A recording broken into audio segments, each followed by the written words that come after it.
নমস্কার। আজকে আপনাদের সামনে মোনালিসার চিত্র সম্পর্কে কিছু সত্য তুলে ধরব। তাই ভিডিওটি স্কিপ না করে সম্পূর্ণ দেখুন এবং আপনার বন্ধুদের কাছে অবশ্যই শেয়ার করবেন। মোনালিসা বিশ্বের সবচেয়ে বিখ্যাত চিত্রগুলির মধ্যে একটি, যা ইতালির শিল্পী লিওনার্দো দা ভিঞ্চি রচনা করেছেন। এটি 1503 থেকে 1506 সালের মধ্যে আঁকা হয়েছিল, যদিও কিছু বিশেষজ্ঞ মনে করেন যে দা ভিঞ্চি আরও কয়েক বছর ধরে এতে কাজ করেছেন। এই চিত্রটির নাম মোনালিসা হলেও এর প্রকৃত নাম ছিল লা জোকন্ডা, যা তাঁর মডেল লিসা গেরার্দিনির নাম থেকে এসেছে। মোনালিসার চিত্রটির বিশেষত্ব হল এর রহস্যময় হাসি, যা দর্শকের দৃষ্টিতে বিভিন্নভাবে দেখা যায়।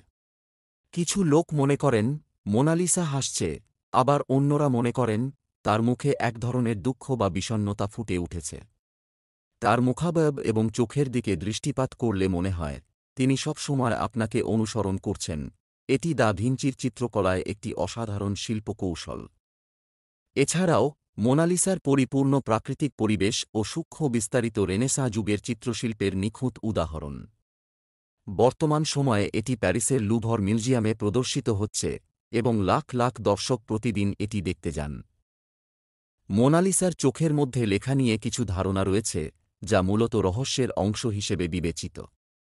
অনেক বছর ধরে কিছু গবেষক এবং চিত্রকলার বিশ্লেষক দাবি করেছেন যে মোনালিসার চোখে কিছু গোপন লেখা বা চিহ্ন থাকতে পারে। বিশেষ করে লিওনার্দো দা ভিঞ্চির অত্যন্ত সূক্ষ্ম সৃষ্টিশীলতার কারণে চিত্রটির চোখের দিকে বিশেষভাবে লক্ষ্য করলে কিছু অক্ষর বা সংখ্যা দেখার দাবি করা হয়েছে। তবে এই দাবিগুলি বৈজ্ঞানিকভাবে প্রমাণিত হয়নি। প্রসঙ্গত, মোনালিসার চোখের মধ্যে কিছু না কিছু দৃশ্যমান লেখা দেখার ধারণাটি প্রথম জনপ্রিয় হয় 2007 সালে, যখন কিছু প্রযুক্তিগত গবেষণা করা হয়েছিল এবং কিছু ছোট অক্ষর বা চিহ্ন চোখের মধ্যে দেখা যায় বলে দাবি করা হয়েছিল। তবে এই অক্ষরগুলি অনেকের মতে লিওনার্দো দা ভিঞ্চির চিত্রকর্মের সূক্ষ্মতা এবং তার কৌশলগত নিখুঁত কাজের ফলস্বরূপ একটি অপটিক্যাল ইলিউশন হতে পারে, যেখানে সাধারণ চোখে তা দেখা যায় না।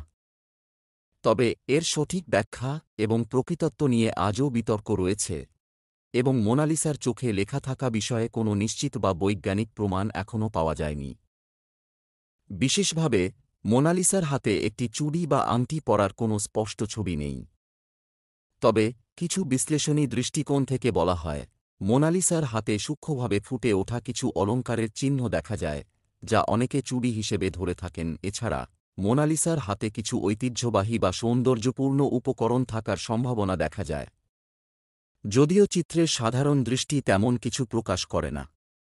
লিওনার্দো দা ভিঞ্চি এ ধরনের বিবরণে খুবই সূক্ষ্মতা এবং নিখুঁততা রেখেছেন, যা রেনেসাঁ যুগের শিল্পকলা এবং অনুশীলনের অন্যতম দৃষ্টান্ত।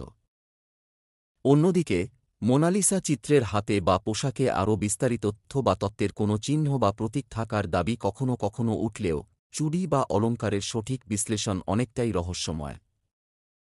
মোনালিসার চিত্র চুরির ঘটনা ইতিহাসের অন্যতম বিখ্যাত চুরির ঘটনা।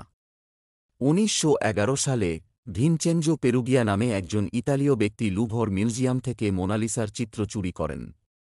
পেরুগিয়া একজন ইতালীয় নাগরিক ছিলেন এবং তাঁর ধারণা ছিল যে চিত্রটি ফ্রান্সের কাছে থাকা উচিত না, বরং তা ইতালিতে ফিরে আসা উচিত।